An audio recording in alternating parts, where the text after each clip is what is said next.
Bonjour, c'est Gilles Mansillon, je reviens à la lecture de La Vérité par Dieu, question 51.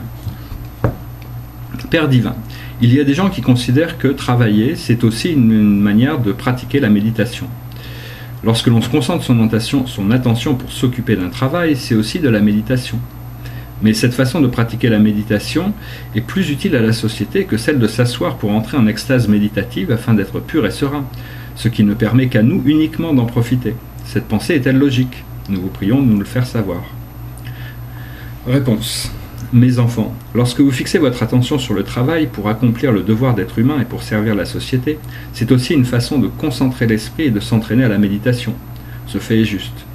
Mais lorsque vous dites que le fait de s'asseoir pour pratiquer l'ascèse spirituelle en vue d'être pur et serein n'apporte rien d'utile à la société, ceci est faux.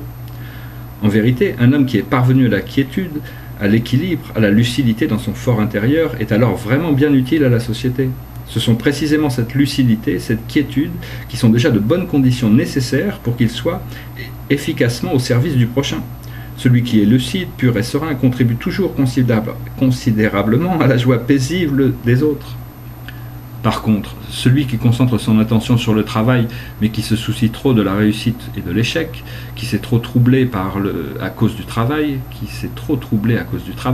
perturbant l'intellect, tendant les nerfs, fatiguant le cœur, épuisant l'esprit, l'énergie spirituelle se dissipe, l'énergie du souffle vital s'épuise, les énergies se perdent, les 6 entrailles et les 5 viscères, à cause de cela, sont affaiblis, ce qui nuit simultanément à la santé du corps et de l'esprit. Ce sont là des mauvaises conditions faisant grandement obstacle au fait de servir la société, servir l'ensemble de l'humanité. On peut dire que celui-là a de la bonne volonté pour servir, mais il est cependant inintelligent. Ce cas ne peut être appelé méditation, car dans la méditation, il doit comporter la concentration. Ici, on ne peut pas parler de concentration dans le travail, mais d'agitation dans le travail.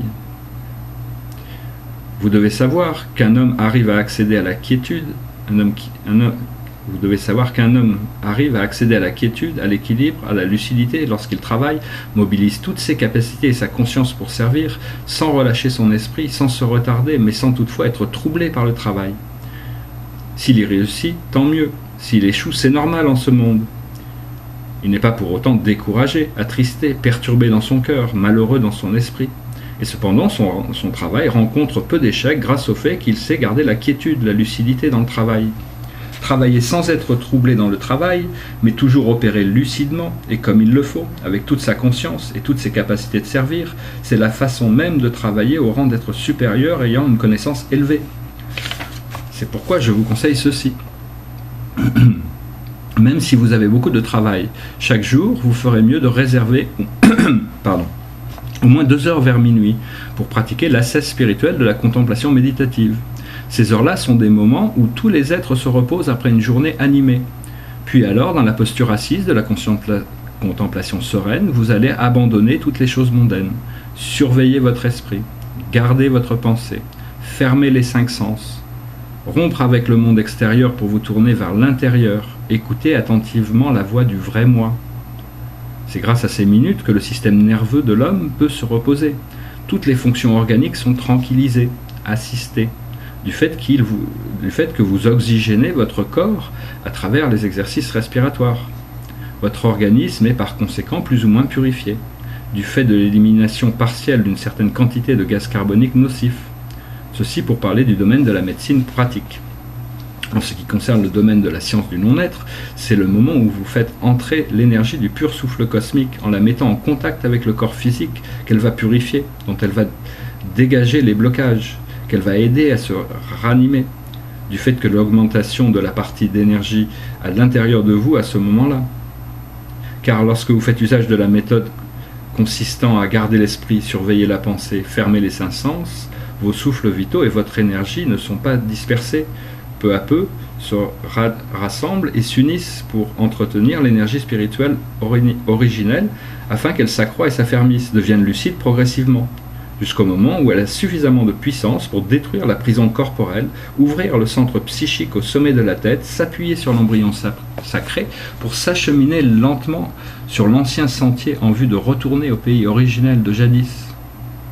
En résumé, en ce qui concerne mes enfants qui aiment travailler et qui ont le cœur de servir la société, Ils feront mieux de réserver du temps pour pratiquer la contemplation méditative afin d'avoir la santé physique en même temps que la lucidité spirituelle, qui sont des conditions essentielles pour qu'ils règlent et gèrent les affaires en vue de les mener à bien, et pour les aider à servir les autres plus efficacement. Ils doivent se rappeler que lorsqu'ils concentrent leur esprit sur un travail, rien ne dit qu'ils ont su pratiquer la méditation dans le travail. Ils ne savent vraiment pratiquer la méditation dans le travail que lorsque leur esprit est déjà serein et lucide, et déjà parvenu à l'état contemplatif. Quant à ceux de mes enfants qui prennent la ferme résolution de vouloir parvenir à la sphère lucide de la libération, alors ils doivent être plus assidus, diligents, plus consciencieux dans la pratique de la contemplation méditative pour progresser jusqu'au but espéré. Ici, je vois aussi la nécessité de faire encore une recommandation à ceux de mes enfants qui aiment chercher la méditation dans les livres, qui préfèrent chercher à comprendre la méditation à travers des paroles, des mots, des raisonnements élevés. Mes enfants, la méditation est le vrai sutra sans écriture, c'est le livre canonique sans mots. Ce sont des paroles sans voix, ce sont des raisonnements impossibles à raisonner. Vous ne pourrez pas la comprendre par des paroles et des mots, par des livres, par des raisonnements tapageurs qui résultent de la spéculation intellectuelle. Vous feriez mieux d'abandonner cette manière. Ce n'est que peine perdue, car jamais vous ne pourrez percevoir la méditation dans le monde extérieur tant que vous ne l'aurez pas encore perçue à l'intérieur de vous. Si vous voulez la chercher pour la connaître, vous devez pratiquer une ascèse spirituelle de la contemplation méditative, faire usage de la méthode spirituelle pour surveiller la pensée, fermer les 5 sens, concentrer l'énergie spirituelle, entrer en extase méditative. Lorsque votre âme est véritablement en état de vacuité, le visage de la méditation apparaît progressivement pour que vous le reconnaissiez, pour que vous le contempliez. Et puis dans cet état, vous arriverez à lire les lignes du livre canonique sans parole, sublime et profond. Vous arriverez à entendre des voix inaudibles, mystérieusement merveilleuses. Et vous satisferez votre recherche à comprendre par l'impossibilité de raisonner. En résumé, ne cherchez pas la méditation inutilement à l'extérieur. Jamais vous ne la verrez. Retournez la chercher à l'intérieur de vous. Lorsque vous l'avez vue, lorsque vous l'avez possédée, alors quand vous regardez dans le monde extérieur, vous voyez sa présence partout. Vous n'avez plus besoin d'aller à sa recherche. Voilà, merci.